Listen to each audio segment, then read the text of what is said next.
Where to start?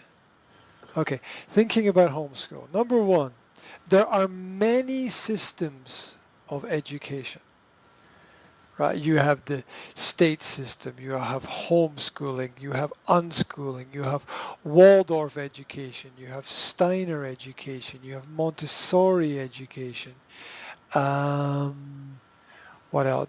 There are lots of systems, there are lots of methods, there are lots of ways. And so we don't have one system. So there's not one way or one system. Second, every child is an individual. So every child, like every person, needs something different. You can't give the same thing to every child and expect them to be happy. So I let my children decide what is interesting for them, and we take steps in that direction. For me, teaching and learning are very different things. So teaching and learning is like speaking and listening. Maybe I am speaking, but maybe nobody is listening, right? So just because you teach, so teaching and learning are not always connected together. They're different things. To teach and to learn, they're very different things. Next, processes for children. Children learn automatically. It's an automatic process because life is experience, and experience is learning. Now, with everything children do, it's learning. Children are natural scientists. So when you have a scientist, we say the scientists experiment. Experiment. What is experiment? What is it? What is it to experiment? What is it? To experiment is to play. You know, the highest level of science is experimentation. This is play. You play. You play because you don't know what will be. You don't know the end. You don't know the result. You try. You try and you see. And so we experiment a lot. My children get lessons in language. They read books. They do mathematics. We look at the world and the way the world works. And we don't have a fixed set curriculum for what we do every day, but we do something every day that is educational and developmental and is part of progress. My son is 8 years old, but his reading level is for children who have 11 or 12 years. So, and I did not tell him what to read. I did not tell him what to read.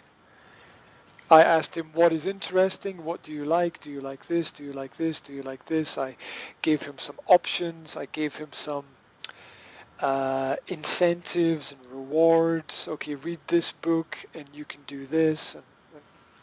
And so he is... and this is a problem. This is a problem now because if I put him in school, his level is 3 years above the normal level. So, so this is what we do. We look at the world. You know, where do you need language to read? You know, so you want to read because you want to learn. What about numbers, mathematics? You need mathematics if you want to go shopping and buy food and plan a budget and work and have a job and pay bills. And so we look at the world around and we try to give them some creative learning, some creative play. And finally, here's the last point. I'll stop because I could talk for like 5 hours, so I'm not going to talk for 5 hours. Okay. So the most important element of education is it's not books, it's not teachers, it's not schools. It's not tables and chairs. It's not trips and camps. The most important element of education is love. Yeah. So where you have love, you can grow and you can learn. And so with everything that we do, we try to plan it with love, so that the children will grow and the children will learn. And so far, everything is okay. Everything is okay now. In the future, I don't know about the future because I think nobody knows everything about the future. So the start is good.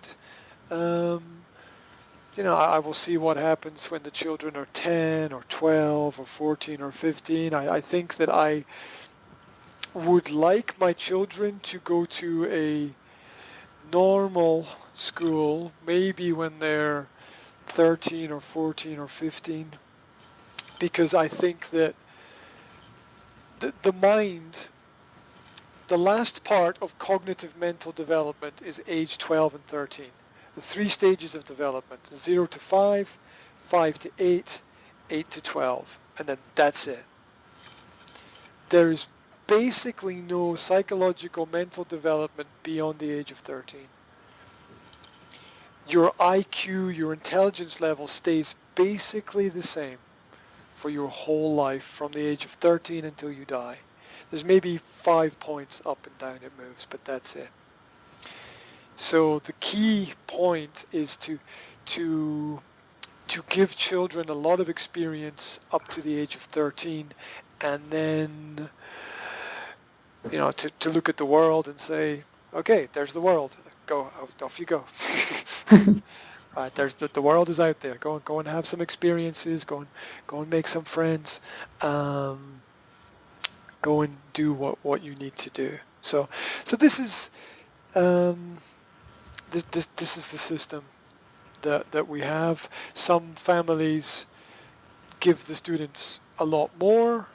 They're very strict. I'm not like that. Some families are very open, but I'm not like that, because you must do something. You need a plan, right? If you don't have a plan, you can't.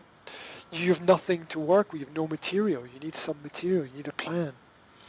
So we have a lot of books, we have a lot of education, we have the internet, the greatest educational technology in the world. You can go on the internet and you can get free courses from the biggest universities in the world: Oxford, Cambridge, Harvard University, MIT for technology. The biggest universities in the world have free courses online. Go and do. It's a different world now. It's a new world. Yeah.